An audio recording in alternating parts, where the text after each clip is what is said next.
దృష్టికి తీసుకెళ్ళాలి. నాకు బాగా తెలిసిన మిత్రులు ఒక 7, 8 మంది కిటికీలు పగిలిపోయినాయి, గుమ్మాలు ఇరిగిపోయినాయి, తలుపులు పగిలిపోతే వాళ్ళేమి ప్రభుత్వానికి అందులో నోట్ చేయించలేదు. అక్కడ ఏంటని అడిగా, ఆయన చంద్రబాబు గారు తిరిగాడు కదండి, కష్టపడ్డాడు, చాలే మనది ఈ మాత్రం ఖర్చు పెట్టుకోలేము మనం అని చెప్పి వాళ్ళ డబ్బులు. ఒక ఆయనది అయితే గోశాల ఉండేది, ఫామ్ హౌస్ లాగా గోశాల, ఆయనది దగ్గర దగ్గరగా ₹1,00,00,000 లాస్ అయి ఉంటుంది. తనే ఖర్చు పెట్టుకున్నాడు. ఏముందో ప్రభుత్వం దావని ప్రభుత్వం ప్రజలకి చేస్తే చాలు, ధనవంతులకు చేయాల్సిన అవసరం లేదని చెప్పారు అన్నమాట. వాస్తవంగా ఎన్ని కాంపెన్సేషన్లు రాయలేదు చాలా మంది. కాబట్టినే 700 కోట్లు కూడా ఏంటి, పళ్ళు వెంటనే ఇవి ఇచ్చారు ఫ్రీగా, పాలు ఫ్రీగా ఇచ్చారు. తర్వాత ₹10 కూరలు, కేజీ కూరగాయలు ₹10, ఉల్లిపాయలు ఇవన్నీ పెట్టుకొచ్చారు.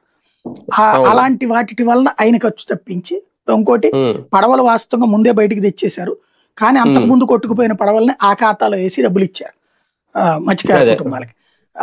అలాగే కొన్ని మత్స్యకార కుటుంబాలకు సంబంధించినటువంటి గుడిసెలు అయ్యి ఎగిరినాయి, వాళ్ళ వరకు కాంపెన్సేషన్ అయింది. ఇప్పుడు అంత పెద్ద తీవ్రంగా గుడిసెలు అయ్యి నష్టపోయినటువంటిది లేదు. అదృష్టవశాత్తు ఏంటంటే చాలా మంది ఈ మధ్యకాలంలో గుడిసెలు తగ్గిపోయినాయి. అది కూడా వీళ్ళకి ఒక రకం ఫెర్చింగ్. మీకు మత్స్యకార ప్రాంతాలు ఎక్కువగా లాస్ అయ్యేది గుడిసెలే. ఇదివరకు గుడిసెలు ఉండే, ఇప్పుడు వాళ్ళు కూడా సీలింగ్లు వేసేసుకున్నారు. మొదట్లో గుడిసెల తర్వాత, అంటే గుడిసె అంటే కొన్ని ఏరియాలో తెలియదు అనుకో.